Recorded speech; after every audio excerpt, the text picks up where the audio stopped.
my wardrobe. I wanted to show you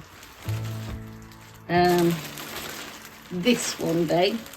This is my wedding dress, and I've kept that for 24 years this year, and I made that myself, so that'll be for another day.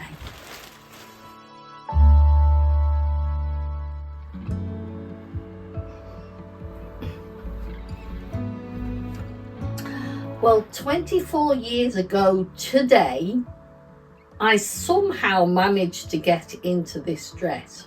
In fact, it was very difficult to put on this model, which is a size 14. I kind of feel that this was probably about a size 10. But it fit perfectly well on our wedding day.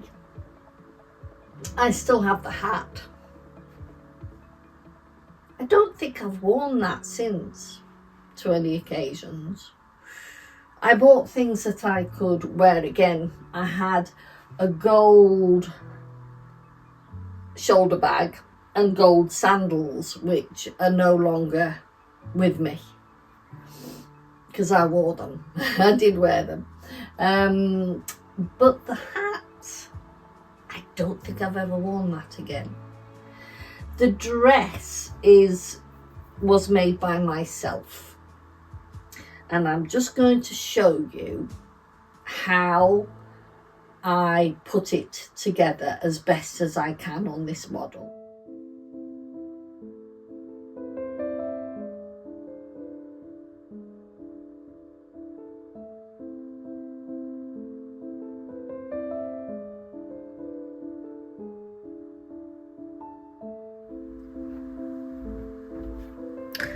So the skirt is made up of 3 layers. The top layer is a silk chiffon, which is so like gossamer. The second layer is a beautiful silk, which has been embroidered with gold.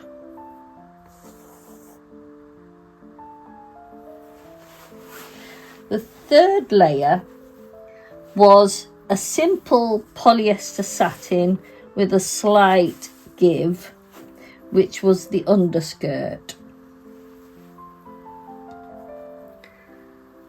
The satin, as I say, was an Italian satin, which was the one that spoke to me because of the beautiful embroidery on it. And I said, I want that. But I knew that would be quite not in your face. It can't be in white, can it really? But I felt it would be a bit too much.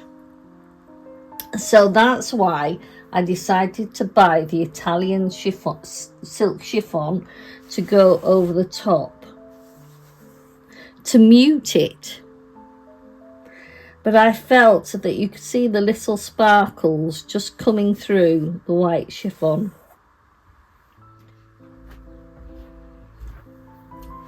For the top, the bodice was ruched using the layer of Italian silk chiffon, nicely ruched at the sides so that it had a gentle gathering across the bodice, which was made up of the silk, gold embroidered silk.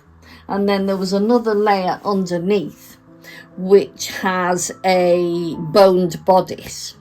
One of the reasons why I couldn't get it on the model. This also had an all-in-one chiffon piece. It goes across the whole of the shoulders, down to down the sleeves and into the cuff. And the cuff was made from the Italian silk with a little button. And so it was also trimmed around the neckline with the gold embroidered Italian silk. In fact, I'm just going to turn her around for a better view. Although, as I say, it's a very small for this model, as you can see. I'll just bring her over a little bit. As you can see, the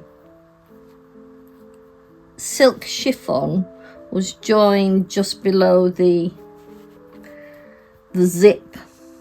The zip came to about here, and it joined with a pearl button and a little loop. I hand sewed all these zips in. So there was this zip in the underdress, and then in the actual petticoat there was another zip. As you can see, you can just about see the boning, the bodice boning there. This is the first time I'd done anything like that. I also have the label, the Vogue American Designer Original, because this was a Vogue pattern and the designer was Oscar de la Renta. Now, Oscar de la Renta had designed a long dress and the short version, which is what I decided to do, mainly because of the cost of the materials. And here is a little bow that would have gone across there. Yeah, so this particular dress didn't take me an awful long time to do, but the hand sewing obviously in the zip work was done very carefully, because you can see the small stitches. I made the whole dress on my grandmother's hand Singer sewing machine. So you turn to the handle like this. So it was made using that machine, which is, you know, the Singer machines, the old Singer machines, I think this was a 1930s machine, probably a little older than that, were big and clunky. But I managed to make a really good job with the silk using this machine. So if you can ever get hold of a Singer sewing machine, I really would, because they are amazing. I won't get rid of mine. Yeah, so that's beautiful, isn't it? I'm very proud of that.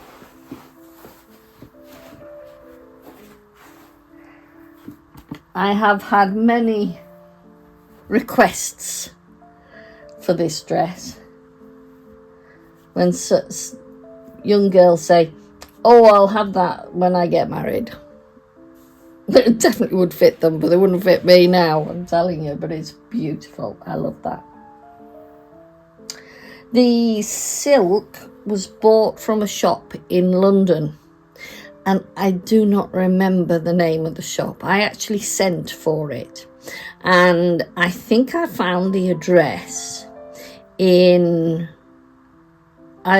probably a Pins and Needles magazine, an old one, and I think I sent for samples, and of course amongst them were this,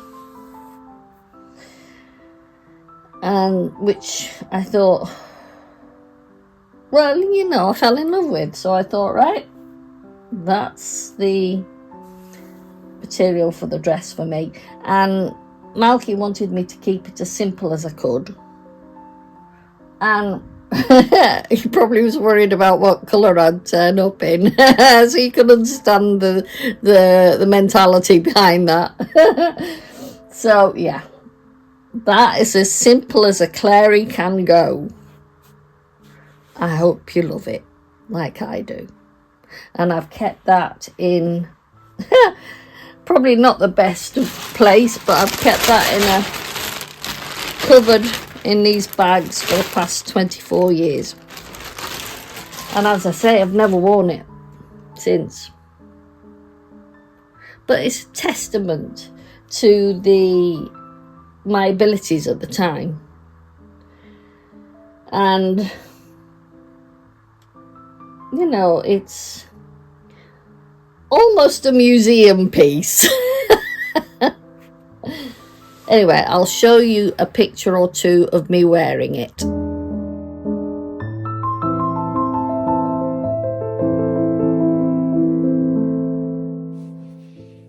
So it's a little bit warmer in the house today. So I've got my blanket on, put it to one side. I think the temperatures are just increasing a little. It's been very cold though. And I thought that I would do something a little more simple this weekend again, because I've done a bit more on this top. I've done pretty well. I finished the bottom and pulled out a lot of the threads just to give it that lovely look, and it's going to have a bit of a swing to it, that one is. I feel very 60s. This is very 60s. So what I decided to do was I did the sleeve, but I did some increases, a bit like on my yoke increases, and then added the fringing at the bottom. So now I'm on the other side working down that sleeve, but I thought I'm going to give that a bit of a rest because I was doing that Friday, Saturday. I decided Sunday. I'd had enough by Sunday. So I thought I'd give that a bit of a rest, but that's on its way.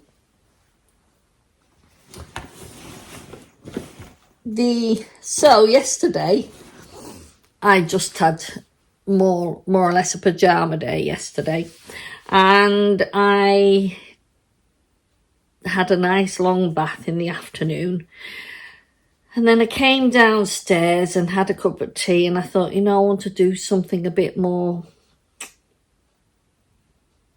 simple, and I wanted to get into some more of this ice yarn I've been using. So I started with some eyelash yarn again, which I've got in the blue. It's lovely turquoisey blue. So this is the back, starting at the shoulders, and I use this angular shoulder seam. And then I thought, do you know what? I'm going to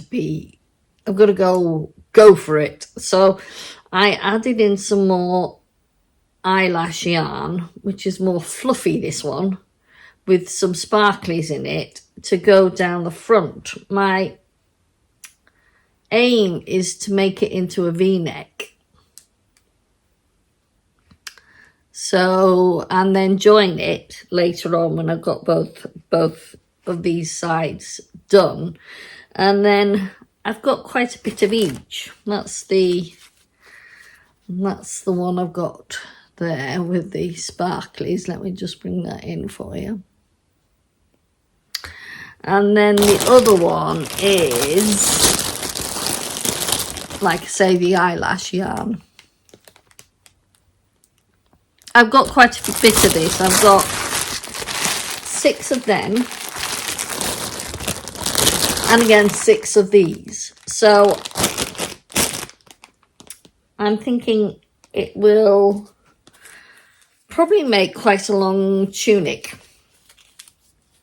So I'm going with that idea. How it will turn out, I don't know. We will see. So I thought I'll do that. It's less